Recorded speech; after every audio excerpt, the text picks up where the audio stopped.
যে বাবুচি বামুনচি বামুনচি না দেয় ওখানে থাক না তো পরে দিন মাঝখানে মনে হয় ফাঁকা ফাঁকা দিতেছে।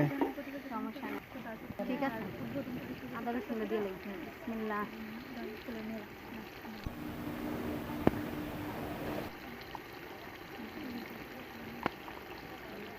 আদা রসুন বেশি হলে মজা বেশি। না, আরে না, আদার গন্ধ কইব, আদা রসুনের গন্ধ কইব, আদার গন্ধ কিন্তু না মশলা বেশি না দিলে ওই গন্ধ কইব। এই খালোই দেখতেছি। আদা রসুন আর লাগবে না, মাইয়া আমার মনে হয় সব দেই লাগবে। কারণ এই দেখেন মুরগির পরিমাণটা দেখেন। আরে কাকি আম্মা এই বিষয়ে বেশি ভালো জানে। দাঁড়া এলিকা আমরা তারা শুধু হেল্প করতেছে হ্যাঁ, যে আর দেখেন কথা বেশি না হলে বিক্রি করবো। না না না, ঠিক আছে। দেখেন না মানে এই তেলটা দেখেন এটা দেখেন সব ঠিক আছে। আদা রসুন আমি দিছি, আমার আন্দাজে ঠিক আছে। এত বেশি আদা রসুন আচ্ছা দিতে এই হবে না। ডিমা দিকে ছেড়ে দেন মুখা তাহলে পরবর্তীতে খালি মশলা পরবর্তীতে দিলেই আবার রান্না, লাগবে মশলা না, কম দিয়ে পরবর্তীতে আবার দিলে আর লাগবে না।